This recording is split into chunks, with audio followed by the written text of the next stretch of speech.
Salut les devins, c'est Saikyo. Il est l'heure pour moi de vous proposer ma review du futur de l'épisode 144 de Dragon Ball Super avec un plaisir toujours, encore une fois, renouvelé. Et les devins, je voulais vous parler de quelque chose et vous demander quelque chose d'important par rapport aux reviews du futur. J'ai pu en discuter avec certains d'entre vous, etc. Et j'ai pris la décision, ça tombe bien justement, d'inclure vos dessins, à vous qui m'écoutez, dans mes prochaines reviews du futur. Peu importe la qualité du dessin, qu'il soit de qualité pro ou totalement amatrice, etc. Là n'est pas le souci. Du coup, vous devez vous demander comment faire pour que votre dessin soit sélectionné, etc. Eh bien, tout passera par mon Amino. C'est très simple, c'est gratuit. Sans publicité, vraiment, il n'y a aucun vice caché du tout, je vous le promets. C'est un espèce de super réseau social, si tu veux, un espèce de truc qui combine toutes les fonctionnalités des Twitter, des Facebook, des Snap, des Insta, tout un petit peu dans une seule application avec des fonctionnalités de live, tu vois. Je fais souvent des lives là-bas dessus, enfin bref. Mais surtout, on va organiser là-bas des concours de dessin. Donc, si vous connaissez déjà l'appli, c'est facile, vous créez un blog ou vous postez une image, etc. avec votre dessin pour participer à une revue du futur. Et si vous ne connaissez pas l'appli Amino, eh bien je vous mets tout simplement tous les liens nécessaires en description. Après, une fois là-bas, si vous avez un petit souci, vous m'écrivez là-bas en privé, vous demandez à quelqu'un, on va vite vous renseigner, mais vous allez vite trouver, l'application est très facile à comprendre. Du coup, les leaders, c'est l'équivalent des modérateurs sur Amino, vont s'occuper de regrouper dans un seul endroit, etc. vos dessins, on fera des annonces directement là-bas sur Amino, et on va faire en sorte de sélectionner selon, je sais pas moi, le nombre de likes ou quelque chose comme ça, les dessins qui auront le plus plu à la communauté pour faire partie des reviews du futur. Dernière chose, je pense que vous allez vous dire, oui, mais on connaît pas l'histoire de la revue du futur, donc comment veux-tu que, on fasse un dessin qui colle avec ce que tu vas nous raconter? Justement, ne prenez pas trop de risques dans vos dessins. Par exemple, j'ai déjà intégré le dessin de quelqu'un, c'était celui de Tibiscuit66. C'était dans une de mes précédentes revues du futur, et c'était Goku Seiji Blue Kaioken qui faisait un Kamehameha contre Jin. Il avait fait ça pour l'épisode suivant sans l'avoir entendu. Et en fait, il se trouvait que dans l'épisode du moment, je racontais que Goku et Jin étaient en train de se livrer un combat. Donc il n'a pas eu trop de risques à imaginer Goku faire un Kamehameha contre Jin. Voilà. Prenez des choses, faites des choses pas trop risquées. Faites-vous plaisir sur le dessin, comme ça moi j'ai pas besoin de spoiler ma propre histoire, et vous avez la liberté de réaliser quand même pas mal de choses. Je pense qu'avec vos talents de devin, vous arriverez assez facilement à anticiper ce genre de dessin que l'on pourrait faire pour l'épisode suivant. Et on fera ça bien sûr chaque semaine. Ne vous inquiétez pas, je ferai pas des intros aussi longues pour parler d'Amino chaque semaine. Je vous le rappellerai rapidement, je mettrai tout ce qu'il faut en description. Là c'était bien sûr pour la phase de présentation. Je vous en remercie du fond du cœur, je vous attends donc sur Amino et j'attends donc surtout de voir vos dessins. Bien sûr, des dessins qui correspondent à l'ambiance et à l'histoire de ce que je raconte dans les revues du futur, et je pense que vous en doutez. Et puis, il peut y avoir des choses sympas aussi, comme par exemple la fameuse citadelle dans laquelle tout le monde est en train de se battre, les pièces que je décris, la zone aquatique, la zone robotisée, etc. Je pense que, franchement, vous avez pas mal de choses à faire, je donne pas mal d'éléments sur à quoi ressemblent les lieux dans lesquels ils sont, qui peuvent vous aider justement à dessiner pas mal de personnages, de lieux, d'environnements. On peut vraiment s'amuser ensemble. Donc, trêve de bavardage. Et place maintenant, ça faisait un petit moment qu'on ne s'est pas parlé, à la revue du futur de l'épisode 140 de Dragon Ball Super. Cet épisode s'appelle « La défaite des Akashin », point d'interrogation, « L'espoir des mortels », point d'exclamation. Vous me connaissez, vous savez que j'accorde beaucoup d'importance à la ponctuation des phrases. Comme son nom l'indique, cet épisode est un épisode dans lequel, étrangement, vous me direz vos prédictions pour la suite dans la zone commentaire juste en dessous de cette vidéo-là bien sûr, et je vous remercie d'ailleurs d'avance pour tous les likes en soutien à cette chaîne que vous apporterez, les fameux j'aime, merci énormément. Et donc oui, cet épisode nous a montré des Akashin qui commençaient à être dans le déclin. C'est quand même assez bizarre. Mais pour comprendre ce constat, je vais vous raconter comment chacun des combats a commencé à se passer.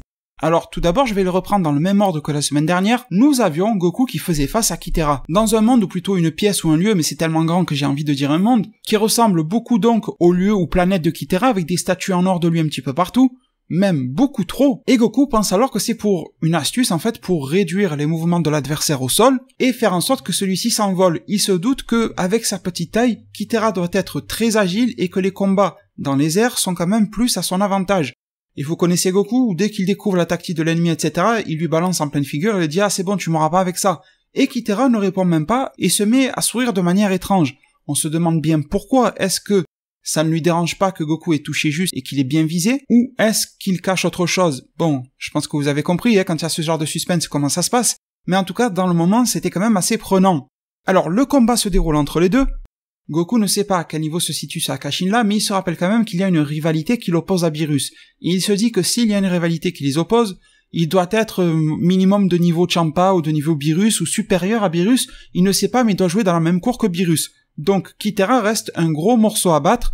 Cette fois-ci, il n'y a pas besoin de tester l'adversaire parce qu'au final, il sait déjà ce dont il est capable.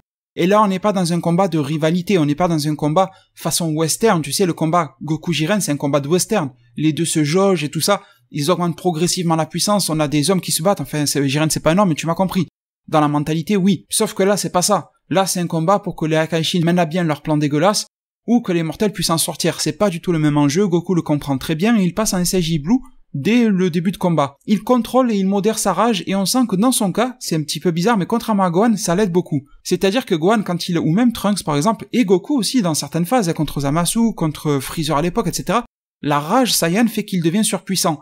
Mais quand ta surpuissance n'est même pas suffisante pour battre l'adversaire qu'il y a en face de toi, il vaut mieux alors avoir un minimum de contrôle et de maîtrise de soi et de canalisation de cette puissance-là liée à la rage pour mieux l'utiliser. Et là, c'est un cas donc nouveau où la rage Saiyan ne va pas tout faire, mais il va falloir arriver à la contrôler. On le sent, juste avant que le combat se lance, on a Goku qui est tout crispé, etc. D'un coup, il ferme les yeux, il est dans les airs parce qu'il pense que les statues au sol sont faites pour le bloquer. Il a les bras le long du corps, il est même pas en garde, il y a un souffle, son corps arrête de se raidir, il devient plus détendu, il réouvre les yeux, il est super sérieux, il repasse en blue, et là, il fonce sur son adversaire.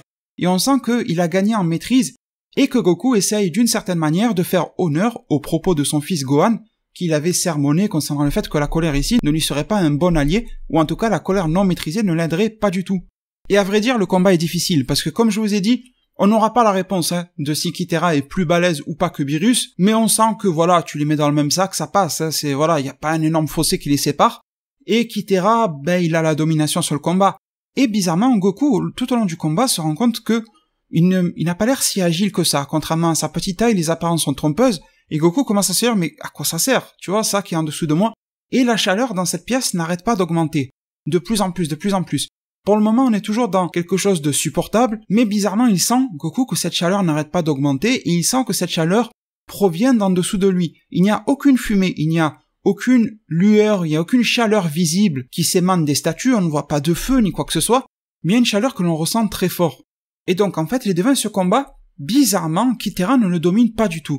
Il envoie quelques coups, etc., mais on a plus l'impression que Kitera prétend de combattre. D'ailleurs, à chaque fois qu'il se prend des coups, il sourit, un petit peu comme s'il essayait de gagner du temps. Il y a quelque chose de vraiment un petit peu space là-dedans. Goku ne comprend pas, mais en même temps, son objectif, c'est la victoire, et la victoire, il ne l'obtiendra qu'en tabassant son adversaire. Donc, il continue dans tous les sens. Il n'a même pas besoin d'utiliser des vagues de ki spéciales ou quoi que ce soit, de gaspiller trop de son énergie. Le corps à corps suffit. Kitera est de plus en plus amoché, il a une bosse sur l'œil et tout ça. Mais bon, avant de vous expliquer ce que manigance ce Akaishin, je vais vous mettre sur la piste de ce que manigance aussi les autres. À côté de ce combat-là, nous avons bien sûr dans une zone totalement différente, la zone aquatique, le combat entre Vegeta et Jin. Jin ayant choisi, donc, en tant que homme poisson, son élément favori, l'eau, et Vegeta ayant décidé d'arborer la forme de Super Saiyan God aux cheveux rouges, ne précisant pas pourquoi ni comment il l'utilisait, mais disant à Jin, viens tester si t'as envie de savoir ce que ça va donner, et Jin est allé s'enfuir dans l'eau, parce que clairement c'était sa tactique avouée, il ne cache rien, en tout cas au premier abord.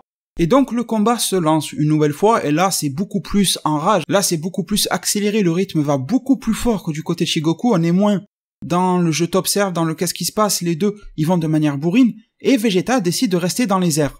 Il aborde son adversaire dans les airs, il essaye de le tabasser à distance, de le tabasser, de lui envoyer des vagues de ki, etc. Vous savez, les petites vagues de ki qui servent à pas grand chose de la façon mitraillette.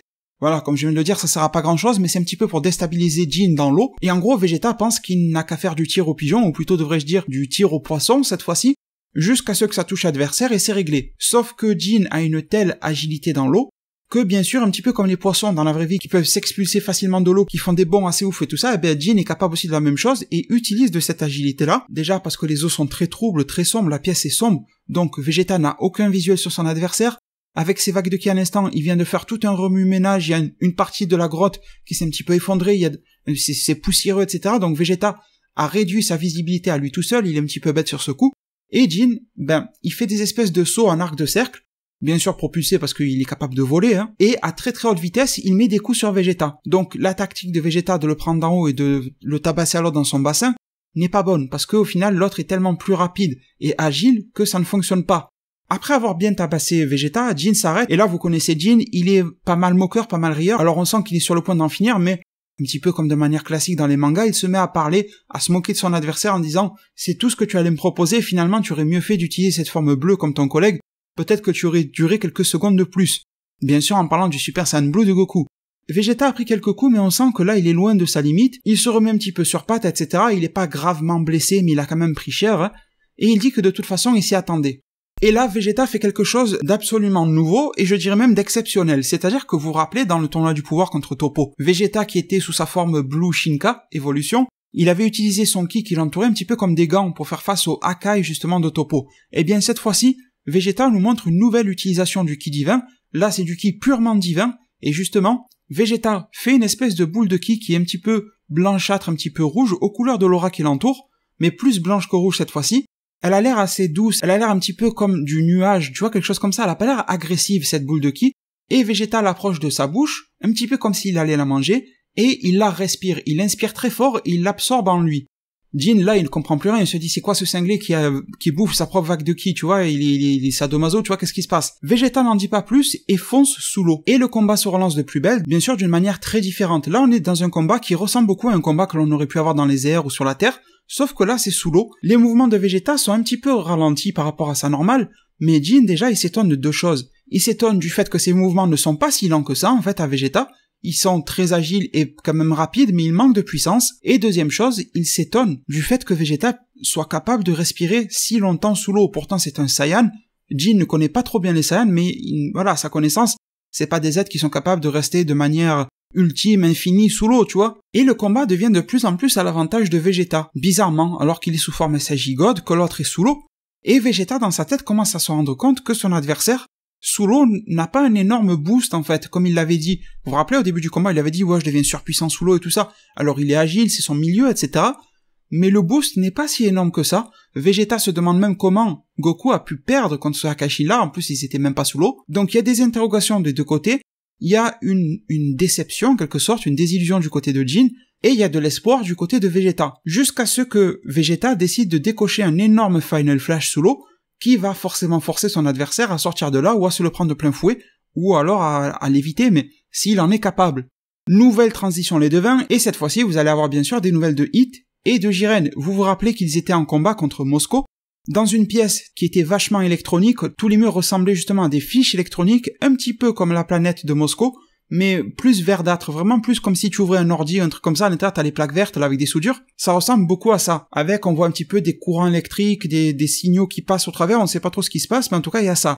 Et Mosco, pour se battre contre deux adversaires de renommée, face à lui, Hit et Jiren, il décide alors de sortir de son armure, je fais le petit rappel pour ceux qui n'avaient pas suivi, est capable de se battre indépendamment de lui, donc l'armure de Mosco contre Hit, et Mosco lui-même sous forme humaine, ou en tout cas sous forme mortelle, se bat contre Jiren. Ça, c'est le deal de base. Et du côté de Hit et de Jiren, alors pour Jiren, tout va bien, hein, bon, il est toujours dans le contre-coup d'avoir perdu contre Ivan, mais bon, voilà, il s'en est remis, c'est pas une petite nature, hein, Jiren, donc ça va.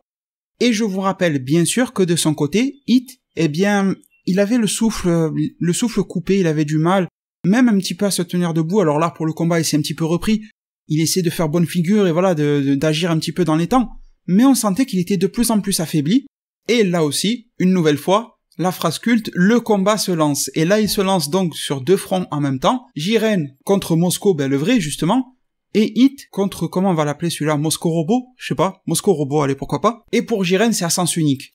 Il défonce la gueule de Mosco très très facilement, Mosco s'en étonne, il est censé être plus puissant quand il sort de l'armure que quand il est dedans, bon il est moins bien protégé mais il est plus puissant en dehors, et il arrive à rien contre Jiren.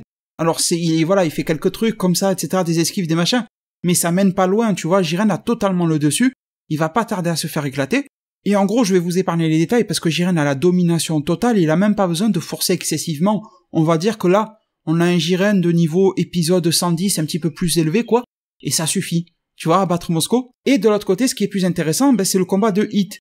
Le robot se bat très très bien, mais bon, Jiren ne peut pas venir aider Hit, parce que même si Jiren a le dessus totalement sur Mosco, Jiren essaye d'aller aider Hit, mais dès qu'il le fait, Mosco le suit, tu vois, donc bon, même s'il lui est inférieur, il tient quand même un minimum la route, faut pas croire.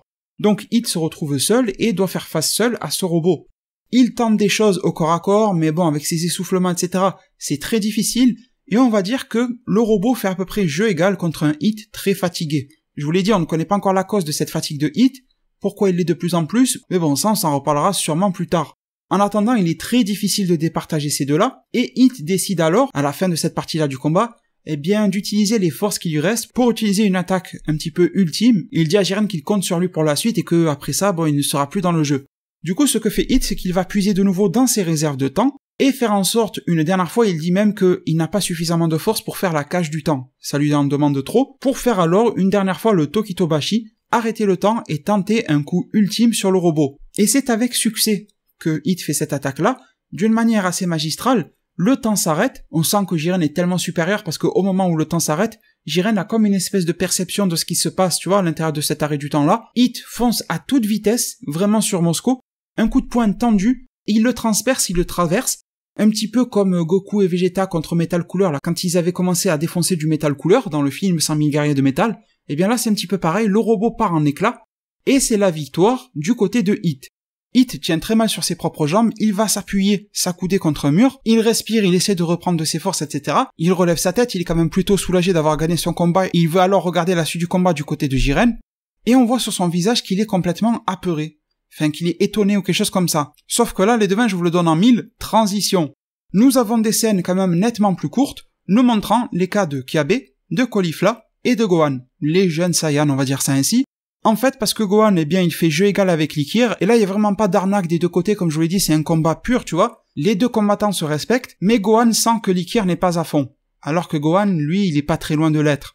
Et de leur côté, du côté de Kiabe et de Caulifla, eh bien, Kiabe, dans cette zone où il y a des rochers flottants un petit peu partout étalés, sur lesquels Kiabe est bien obligé d'aller se battre et sur lesquels il n'a pas le droit de voler, il perd absolument tous ses duels, donc pour le moment, la stratégie qu'il tente est tout simplement celle du repli. Il essaye de partir, de prendre de la distance sur Sidra, et en prenant de la distance comme ça, il se rend compte que certains des rochers sur lesquels il pose les pieds s'effacent, tombent, une fois qu'il a levé les pieds de là. Donc ça fait des trous au milieu de cette zone de combat, de plus en plus de trous, et on a de moins en moins de place pour poser ses pieds quelque part. Surtout que Sidra est en train de le suivre derrière lui, et lui aussi fait tomber des rochers au sol. Alors du coup, toujours dans l'idée de la ruse, cela donne une idée à Kiabe parce qu'il est en train de se faire rattraper par Sidra, qui est quand même nettement plus rapide que lui. Kiabe est sous sa forme SJ2, donc pour le moment il ne peut pas faire grand chose. Il prétend de prendre la fuite, etc., mais Sidra de toute façon lui dit qu'il ne pourra pas aller bien loin, la pièce est fermée et tout ça. Et de toute façon il le voit son adversaire, c'est pas comme s'il allait le perdre de vue. D'un coup, d'une manière très surprenante, Kiabe se tourne, il a l'air super déterminé, et avec ses deux bras, il fait une espèce de kiai. Le kiai, je ne sais pas si vous vous rappelez, mais c'est quand vous criez et que vous expulsez du ki, ça n'a pas de forme physique ni rien, mais ça fait comme un gros souffle. Goku l'a souvent utilisé, par exemple. Je crois qu'il l'a refait en épisode 86 ou 87, contre les braconniers et tout ça. Et ce souffle énorme va faire en sorte que la plupart des rochers qui sont aux alentours de lui de Sidra vont s'écarter. Si vous voulez, le souffle de Kiabe a pris la forme d'un cercle et tout s'est écarté comme s'ils allaient à l'extrémité du cercle, tu vois. Faisant en sorte que seul le rocher de Sidra est resté seul en plein milieu, ne laissant à Sidra aucune place pour pouvoir avancer. Comme je vous l'ai dit, la gravité de cette pièce-là fait que faire de grands sauts est impossible, et voler est totalement impossible. Donc Sidra se retrouve piégé seul sur sa propre plateforme. Bien sûr, maintenant il reste les vagues de ki, et Sidra, là pour le coup, on peut vraiment le dire, il fait du tir au pigeon, c'est-à-dire que il y a Kiabe qui tourne autour, qui essaie d'éviter tout ça, et Sidra envoie des vagues de ki dans tous les sens. Kiabe se démerde pas trop mal grâce à la distance pour les esquiver, mais il y en a de plus en plus qui le touchent parce que c'est quand même Sidra qui est en face de lui. Du coup là, le combat est un petit peu à double sens, et Kiabe a quand même eu le rôle honorable de jouer sur la ruse. Du côté de Caulifla, elle est dans cette zone un petit peu façon intérieure de pyramide égyptienne, vous vous rappelez, les statues qui tiennent pas mal d'arcs et de flèches, etc. Une pièce très très sombre, les seules lumières proviennent des flèches de LS, donc qu'est-ce qui se passe de ce côté-là? LS commence par prendre le dessus très facilement sur le combat, on sent qu'elle a pas envie de blablater pendant 3 quarts d'heure. Et le gros problème déjà pour le moment qu'il faut régler, c'est que la visibilité de Caulifla est réduite quasiment à 0. Donc ce qu'elle décide de faire, c'est de se transformer, elle aussi, en Super Saiyan 2, et elle dit que elle, avec un ton fier et un air fier de Saiyan, là, en disant « tu n'es pas la seule à être capable de produire sa propre lumière ». Donc elle se sent un petit peu bête sur ce coup-là, elle sent qu'il y a un boost de puissance du côté de Caulifla, et c'est pas ça qui va changer vraiment la donne, elle dit. Bien sûr, Caulifla la défie en lui disant « pour qui tu me prends maintenant, je suis pas prête de perdre », alors qu'on sait, nous, très bien que LS est totalement supérieur à Caulifla, mais bon, il faut bien se défier, tu vois, dans un combat, c'est souvent celui qui va le plus impressionner l'adversaire qui gagne plutôt que le plus fort. Et LS va de plus en plus fort justement dans le tirage de flèches, elle utilise de sa vitesse pour justement pouvoir toucher à bout portant Caulifla, elle lui en met une de flèche bien sûr dans le mollet, elle lui transperce totalement le mollet, Caulifla est en pleine souffrance, LS s'approche de elle de très très haut, la regarde et lui dit « tu es tellement moche que je devrais te laisser crever ici toute seule, je n'ai même pas envie de t'achever. Je ne t'ai pas touché directement, mais te toucher avec mes flèches est déjà beaucoup pour une personne aussi laide que toi, donc elle se moque de elle en disant qu'elle va mourir. et elle lui dit que à l'intérieur de ces flèches, c'est son propre ki, à elle, LS, et que du coup ce ki-là va un petit peu comme l'infecter et petit à petit la faire mourir. Caulifla sent justement qu'elle est de plus en plus engourdie de la jambe et tout ça, elle est toujours un CJ2 donc elle a toujours quand même pas mal de force mais elle souffre énormément. LS s'en va, et Caulifla dans sa tête se dit non, je ne peux pas l'utiliser déjà, je peux pas déjà utiliser ça maintenant. Donc on comprend que Caulifla nous réserve quelque chose mais qu'elle ne veut pas l'utiliser dès maintenant. Pourtant, elle est face à une Akaishin, mais bon, pourquoi pas. Elle dit il faut que je trouve autre chose. Et là, elle pose les deux paumes de ses mains contre le sol, et elle fait une vague de ki, qui va la propulser, un petit peu comme quand Goku faisait quand il était petit par exemple le Kamehameha par les pieds. Ça lui permet de se propulser. Eh bien, elle fait ça. La propulsion est bien sûr gigantesque, elle met toute l'énergie qu'elle peut dans cette vague de ki, et se sert de cette force de propulsion pour mettre un coup de pied, mais pas avec n'importe quelle jambe, avec la jambe qui est transpercée par la flèche, pour faire en sorte que ça va faire un petit peu une brochette de Caulifla et de LS, c'est-à-dire que la flèche qui est dans le mollet de Caulifla va planter également LS. C'est ça le plan, et elle y arrive. Et voilà, je vous le donne en mille, la flèche est plantée dans le cou. Et là, c'est bien sûr la phase où Caulifla reprend un minimum espoir. Mais pas que, c'est tout le monde qui reprend espoir dans ce combat-là. Et là, on a même un effet de mise en scène, tout l'écran est craquelé. Il y a comme des séparations à l'écran, et on a des petites cases avec chacun des combats que je viens de vous décrire. Et on est au moment culminant de chacun des combats. On a l'impression que chacun de nos héros va gagner ou va faire une action cruciale.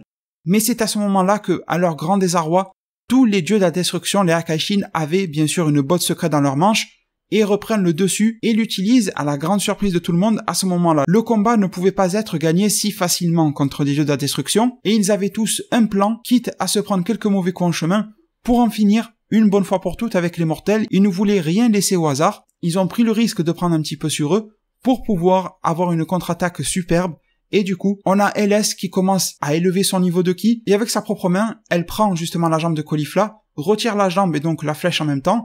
Elle relève sa tête en regardant Caulifla avec comme si elle voulait la tuer, en lui disant « Pensais-tu que mon propre ki me ferait la même chose qu'à toi ?» En voulant dire « C'est pas avec mon propre ki que tu vas m'empoisonner. » Et là, on revoit chacune des scènes que je vous ai décrites jusqu'à présent dans l'épisode, et on voit comment tout ça va se dénouer.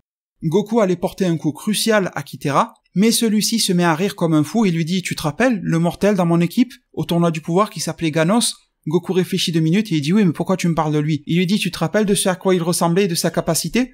Et là, on se rappelle justement, on a un petit flashback sur Ganos qui ressemblait avec des pattes un petit peu de volaille, un truc comme ça, et qui a fini par se transformer en une espèce d'aigle ou quelque chose comme ça, un animal, pour se battre justement contre Kame Sennin.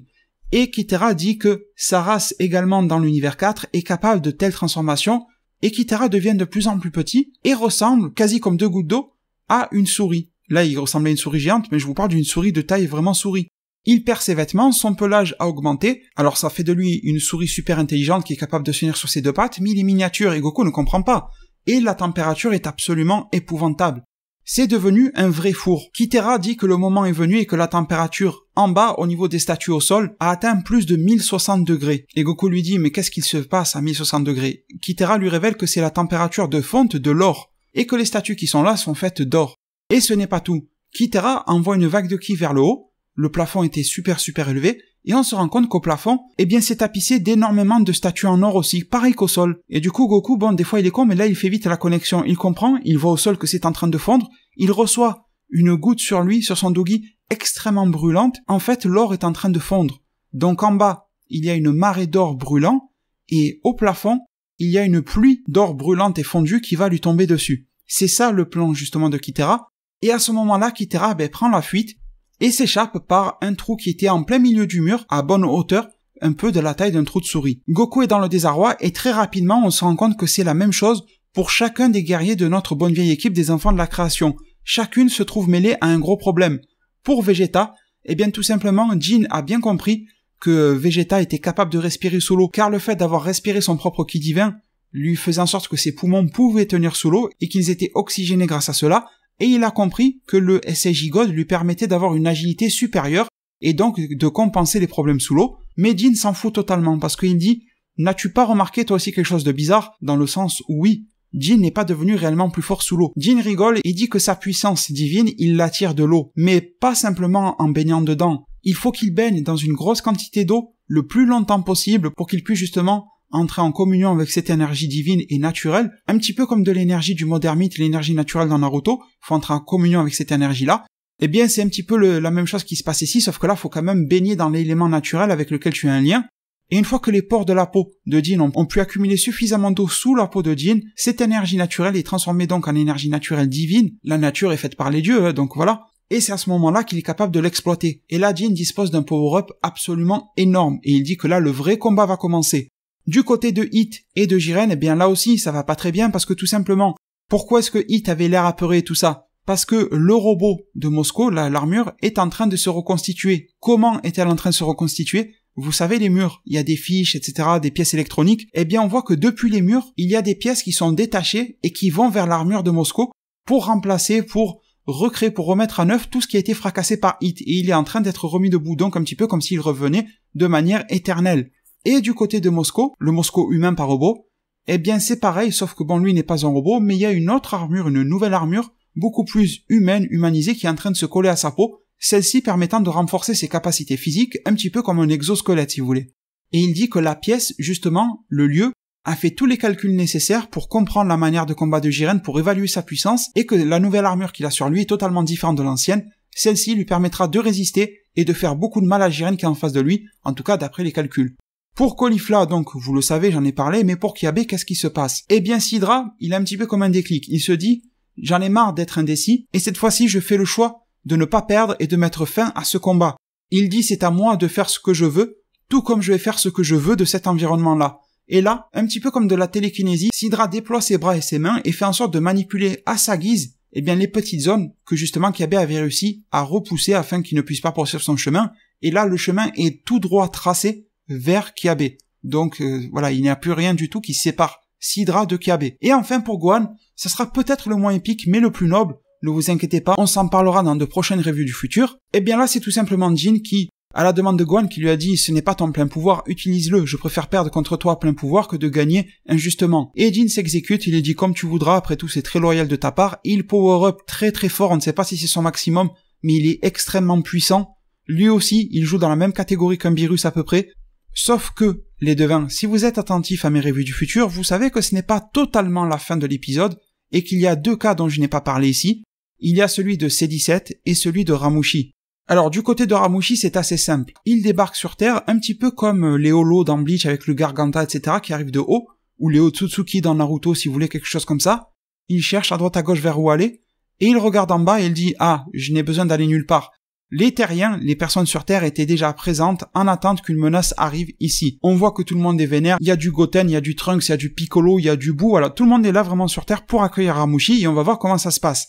Et du côté du C-17, pourquoi est-ce que je ne vous en ai pas parlé? Parce que le gagnant du tournoi est dans une très mauvaise passe. Il est très très mal en point, il est complètement blessé, là pour le moment il n'a pas l'air d'avoir une carte spéciale surprise, il est au sol, il est pas encore KO ou dans le coma, mais il a du mal à bouger. Arak a une domination totale, C-17 est totalement en sang, les vêtements déchirés, il est au sol, il arrive à peine à bouger son bras, tu vois. C'est sur ça que le climax de fin de l'épisode se fait, et on ne sait pas ce qui va se passer par rapport à C-17. Donc les devins, c'est ici que cette revue du futur s'achève. Les 2-3 dernières semaines, vous avez été nombreux à me demander de donner un petit peu plus de détails, de faire des revues du futur un petit peu plus longues, pas juste pour faire plus long, mais de développer un petit peu plus. C'est ce que j'ai tenté de faire aujourd'hui, j'espère que ce changement conviendra justement à vos attentes et à vos demandes. Je le rappelle, si vous voulez que vos dessins soient dans mes revues du futur pour les illustrer et m'aider dans mes vidéos, vous les postez sur mon Amino, tous les liens sont en description, il y aura le concours, sélection, etc. J'espère bien sûr vous retrouver nombreux pour me poster vos dessins pour mes prochaines revues du futur, et j'espère bien sûr le soutien direct et immédiat par le biais de vos likes, vos pouces bleus qui me seront vitaux. Prenez tous super bien soin de votre futur, et à plus pour de prochains arts divinatoires.